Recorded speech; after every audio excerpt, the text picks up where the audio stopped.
Queridos irmãos, nossos amigos que nos acompanham aqui nas devocionais, eu quero desejar uma noite abençoada a todos e saudá-los com a graça e a paz do Senhor Jesus Cristo. É com muita satisfação que hoje nós damos início a uma nova série de estudos. Até perdemos a conta de quantas séries nós já pudemos aqui fazer, tantos assuntos aqui abordados à luz das Sagradas Escrituras nesse tempo de pandemia, o que na verdade é um grande privilégio que Deus tem nos concedido. E agora o nosso novo tema, nossa nova série é baseada no livro de Abacuque, livro do Antigo Testamento, e o tema é fé em meio à crise. Com isso, irmãos, eu penso que teremos um farto material, um estudo abençoado com implicações maravilhosas para o nosso dia a dia. Muito bem, vamos começar cantando. Depois, como sempre, nós vamos orar e estudar a palavra. Gostaria de cantar com os irmãos o cântico Não Tenha Sobre Ti Um Só Cuidado, Qualquer que Seja. E o coro diz, é meu, Deus nos dizendo, é meu, somente meu, todo o trabalho. E o meu trabalho, o teu trabalho é descansar em mim, Deus dizendo para todos nós. Vamos cantar então?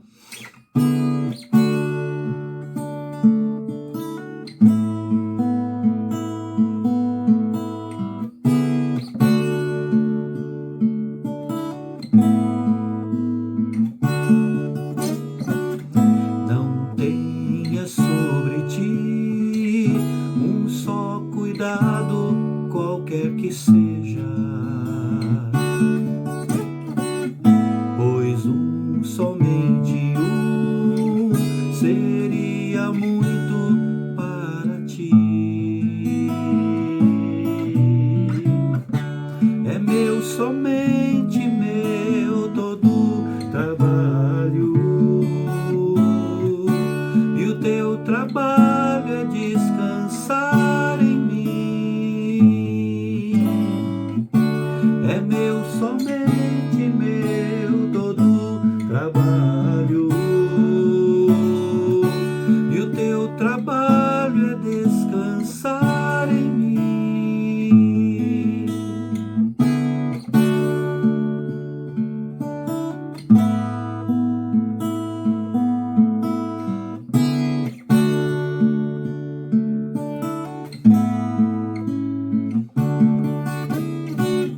Não temas quando enfim tiveres que tomar decisão.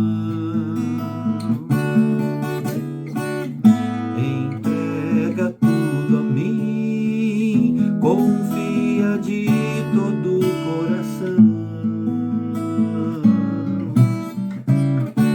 É meu, somente meu, todo trabalho, e o teu trabalho é descansar em mim.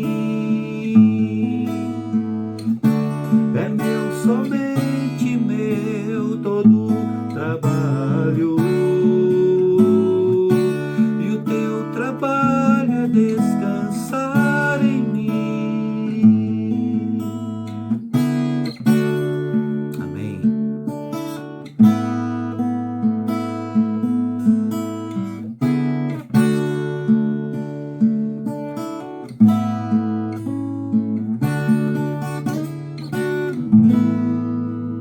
Vamos orar, queridos. Ó Deus, Pai de amor, nada mais nos alegra e traz paz num contexto de tantas notícias ruins do que, ó Deus, termos descanso em Ti. Podemos, ó Deus, exercitar a nossa fé. Podemos, ó Deus, olhar e pensar nas coisas do alto, e isso gera descanso. Um descanso, uma paz que o mundo não pode nos dar. Paz do alto, descanso do céu para os nossos corações em dias tão atribulados. Por isso, ó Deus, nós te louvamos e com muita alegria desejamos, ó Deus, iniciar esta nova série de estudos, pedindo que o Senhor esteja à frente, que teu Espírito nos conduza à tua verdade, à verdade que é a tua palavra.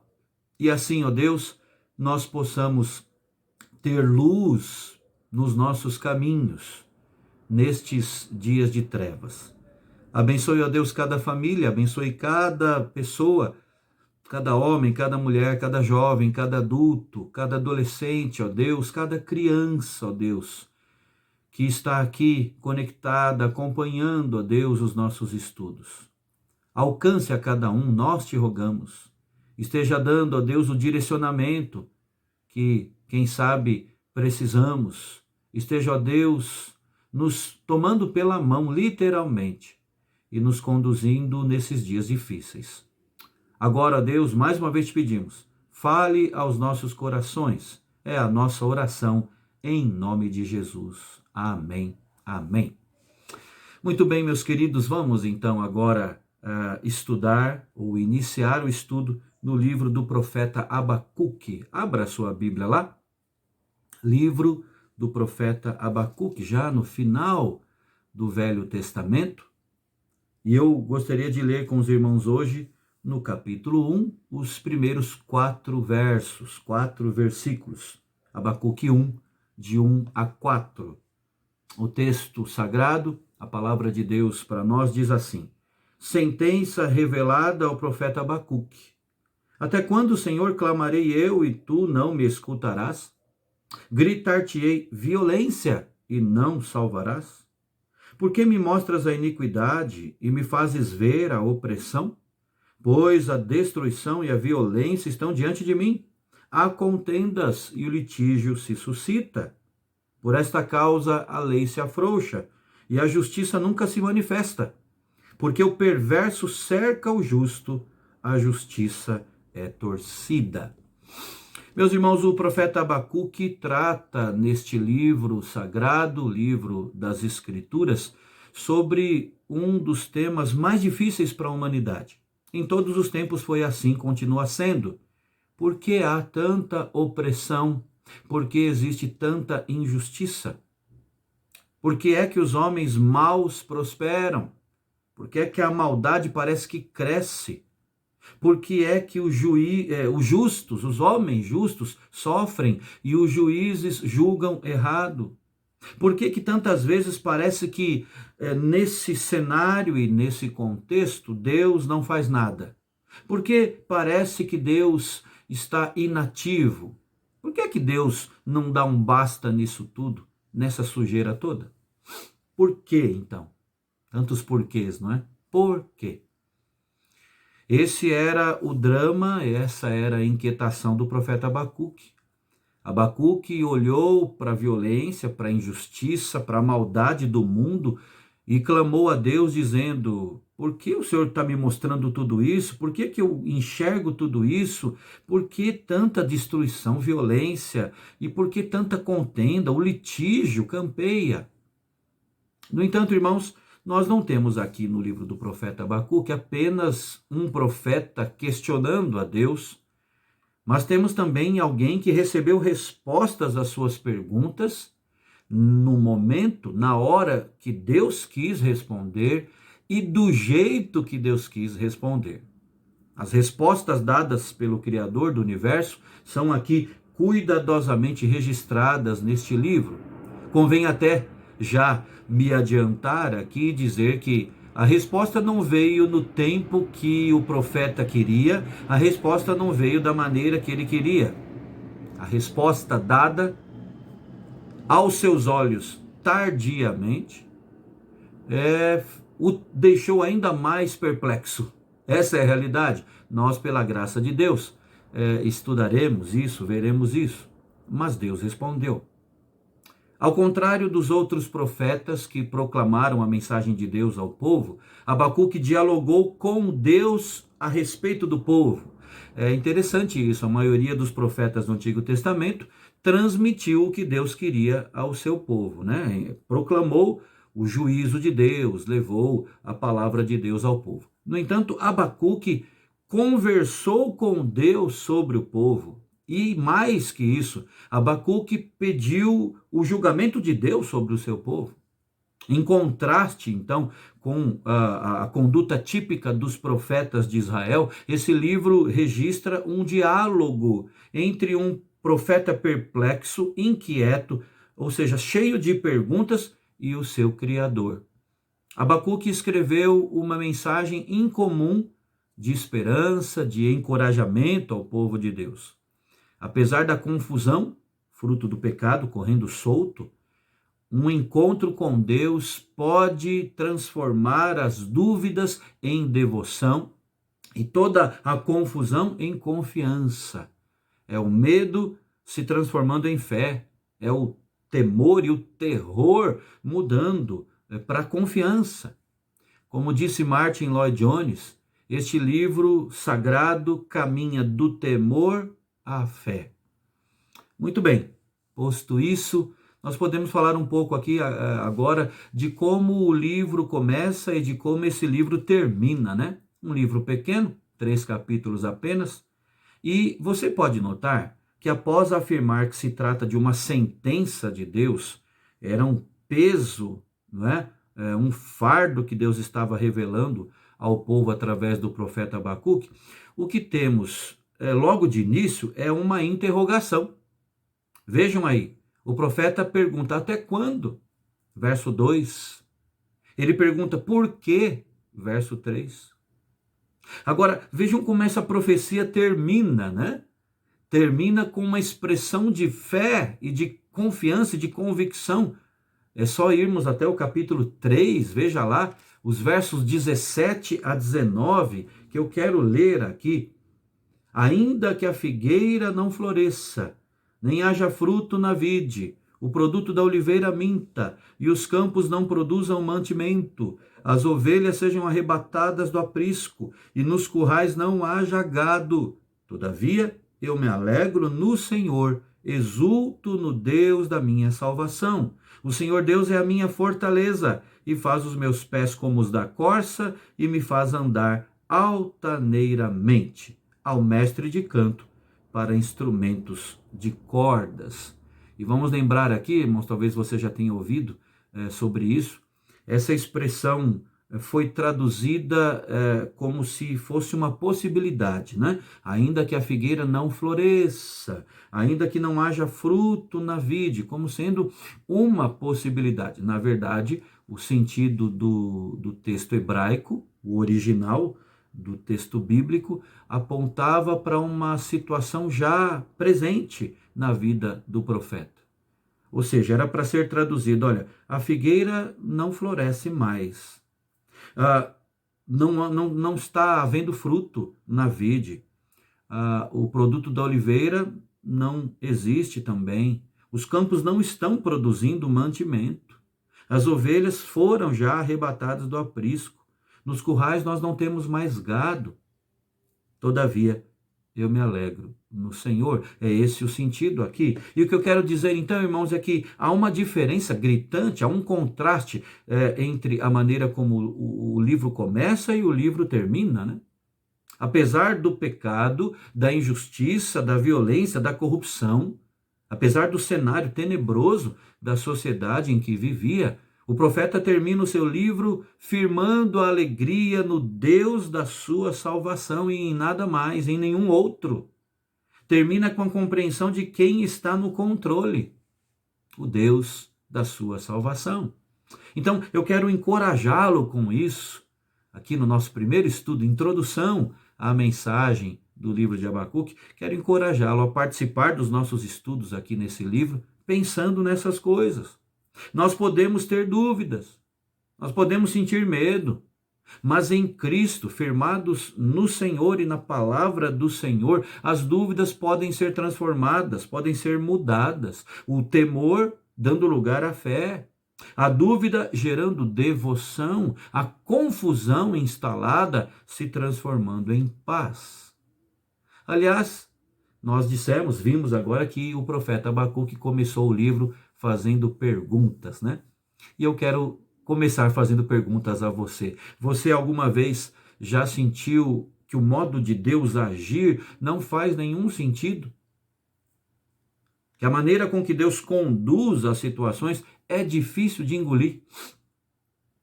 Se a sua resposta é positiva, você precisa saber que não está sozinho.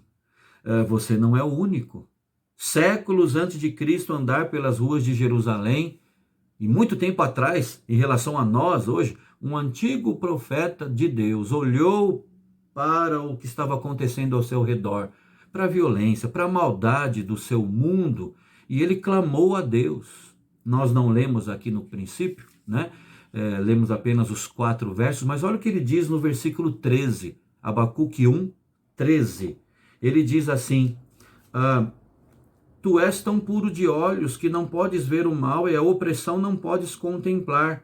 Por que, pois, toleras os que procedem perfidamente e te calas quando o perverso devora aquele que é mais justo do que ele? Questionamentos de um homem de Deus diante ou na presença do seu Deus.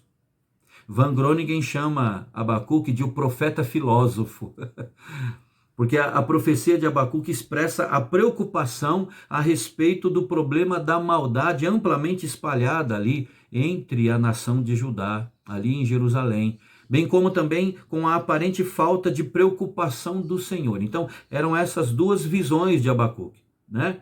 Olha, a maldade está crescente e Deus parece despreocupado. Era isso que perturbava o profeta.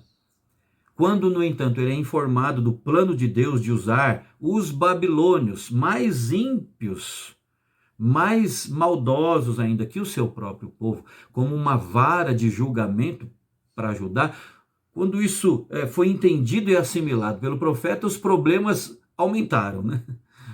Como pode o Deus santo, o Deus reto, o Deus justo, usar desse expediente, usar um instrumento ainda mais vil e pecaminoso para punir o seu próprio povo, o povo da sua aliança?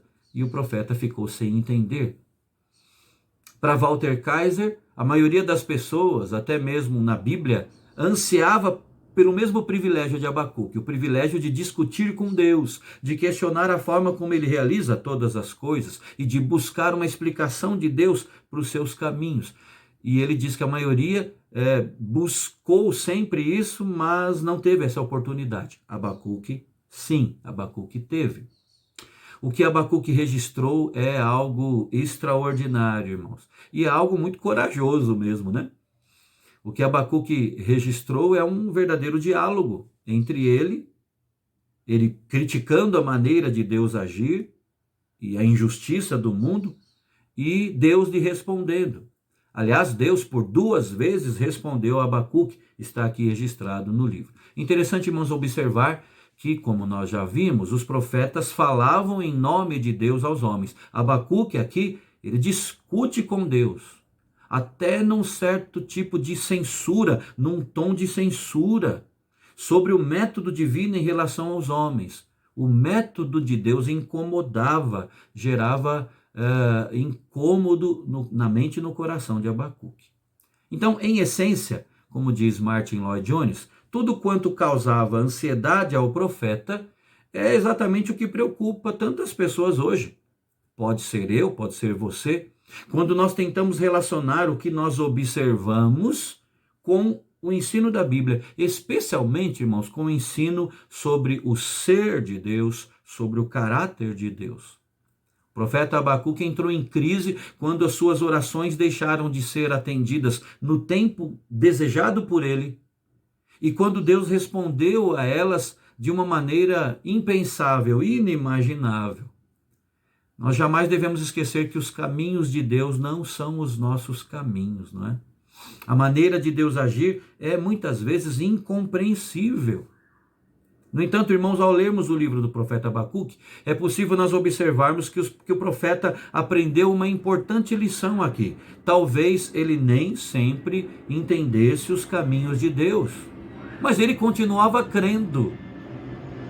Ele podia sempre confiar no Senhor, mesmo sem entender tudo. Ele poderia continuar tendo a fé postada, colocada em Deus, independentemente das circunstâncias.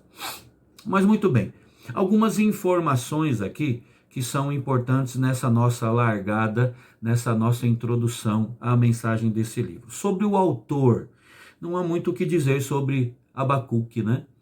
Como acontece com a maioria dos profetas menores, pouco se conhece sobre o homem Abacuque aqui.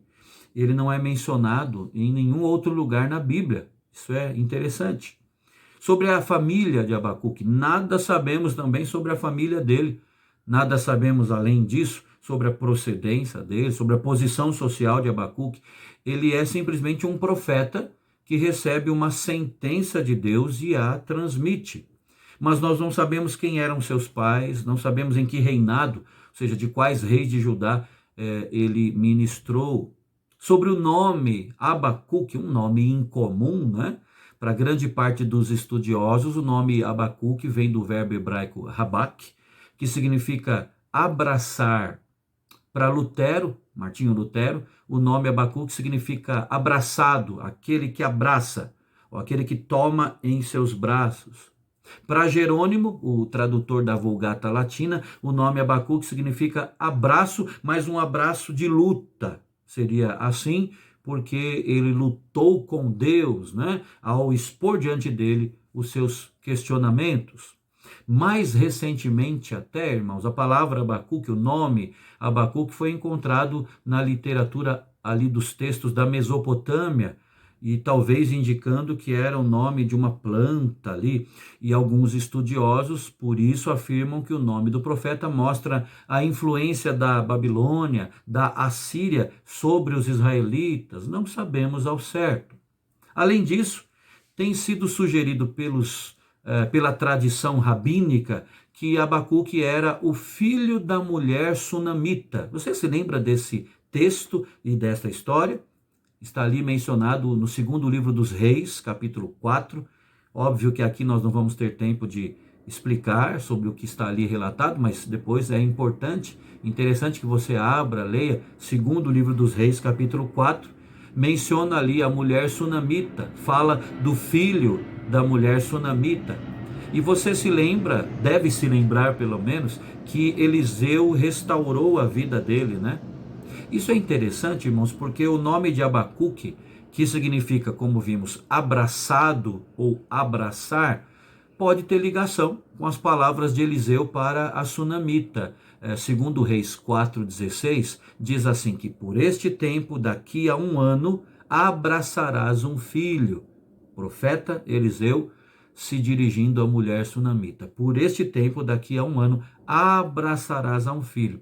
Então, a tradição judaica diz que Abacuque pode ter sido esse filho da mulher sunamita. O nome Abacuque significando, sendo interpretado como, com esse sentido, né? De abraçado, de abraçar. É possível, é possível. Além disso, a sua função. Qual era a função de Abacuque? Seja qual for o significado do nome, Abacuque era um profeta. No título dos outros livros proféticos, você pode ver, são apresentadas várias informações, né? No livro de Isaías, o nome do pai do profeta é mencionado ali. No livro de Oséias, os nomes dos reis contemporâneos ao profeta. No livro de Amós, até é citada a cidade natal de Amós, mas apenas 3 vezes o escritor é designado assim como um profeta, no título do seu livro, né? Apenas no caso de Ageu, de Zacarias e aqui no livro de Abacuque. Sendo assim, Abacuque é o único profeta pré-exílico, ou seja, o único profeta que ministrou antes do envio de Judá ao cativeiro babilônico, né? Deus julgando o seu povo por causa dos seus pecados, por causa da dureza dos seus corações, por causa da sua idolatria e permitindo ou enviando esse povo ao cativeiro para depois, tempos depois, trazê-lo de novo para a terra de Canaã. Muito bem. Qual é o estilo literário deste livro, irmãos? Embora Abacuque seja especificamente chamado de profeta, o livro se assemelha ao estilo dos Salmos. Não sei se você sabia disso. Aos livros de sabedoria. A nota final no livro dele nos mostra mais claramente isso, né? Finalzinho do livro, Abacuque 3,19, é dito ali ao mestre de canto para instrumentos de cordas. Ora, nós vemos isso sempre nos salmos, né? Que eram entoados. Então, Abacuque escreveu a sentença de Deus, a mensagem de Deus ao povo, que era para ser cantada. Isso sugere também que Abacuque pode ter sido um músico, né? Alguém do louvor ali entre os levitas. Agora, deixando de lado todas as conjecturas e especulações, é seguro e importante dizer que Abacuque era um profeta oficialmente ordenado que fez parte da adoração no templo. Alguém bem educado, pelo que ele escreveu ali, o estilo da sua escrita, né? E a gente pode dizer que por isso ele era tanto um profeta como um poeta de Judá. E acima de tudo, irmãos, ele era um servo escolhido de Deus, que escreveu um dos livros mais penetrantes do Antigo Testamento, num dos momentos mais difíceis do povo de Judá. Quero concluir essa nossa introdução dizendo que todas essas informações técnicas são importantes, têm o seu lugar, né, são necessários para nós entendermos melhor a profecia de Abacuque. Mas eu quero encerrar esse primeiro estudo lembrando que o livro de Abacuque começa, falamos sobre isso, né? Começa com uma interrogação a Deus, mas termina com uma declaração de fé. Em outras palavras, a preocupação é transformada em adoração. O medo se transforma em fé. Tem sido assim com você? Na sua realidade de vida, no seu cotidiano? Ao avaliar as circunstâncias ao seu redor, você começa com preocupação quando busca a Deus em oração, mas você termina com fé? Com a força restabelecida? A fé em Deus, irmãos, traz descanso. Como diz uma das músicas do Projeto Sola, não é do Projeto Sola, é do Paulo César Baruch. Ele diz, joelhos se dobram e o coração descansa. Joelhos se dobram e o coração descansa. A fé trazendo descanso. E mais, quero terminar colocando isso. Quando a sua mente e o seu coração estão carregados de questionamentos, de dúvidas, de perguntas sem resposta, ou de perguntas para as quais você não tem respostas. Quando isso acontece, para onde você corre? Quando isso acontece, quem é que você aciona? Abacuque correu para Deus. Abacuque fez com que isso o levasse para mais perto de Deus. Questionamentos não o afastaram de Deus. Questionamentos o aproximaram de Deus. Abacuque expôs o seu coração inquieto na presença do Deus Todo-Poderoso, do Criador de todas as coisas. Repare que Abacuque não ficou disparando para todos os lados o seu ressentimento, né? Destilando para todos os lados, e na presença de quem quer que fosse, a sua amargura de coração. Ele procurou a Deus e ele disse para Deus, Senhor, até quando? Senhor, por quê? Veja que os homens de Deus do passado perguntavam por quê, né? Mas perguntavam por quê esperando a resposta de Deus. E não era um simples despejar de mágoa, repito. Era uma busca na certeza de que o Criador sabe o que faz. Ainda que o tempo dele responder e o modo dele agir são incompreensíveis, muitas vezes. Mas Deus, o Criador, sabe o que faz. Irmão e irmã, que seja assim, comigo e com você. Que a experiência de Abacuque seja reproduzida nos nossos dias, por mim e por você, para a glória de Deus. Que seja assim conosco em todo tempo. Amém? Amém. Então agora vamos nos dirigir a Deus, vamos buscar a Deus com a nossa família, vamos derramar a nossa alma diante do Senhor, como fez Abacuque. E que assim você seja grandemente abençoado. Um forte abraço, até o nosso próximo estudo, se Deus quiser.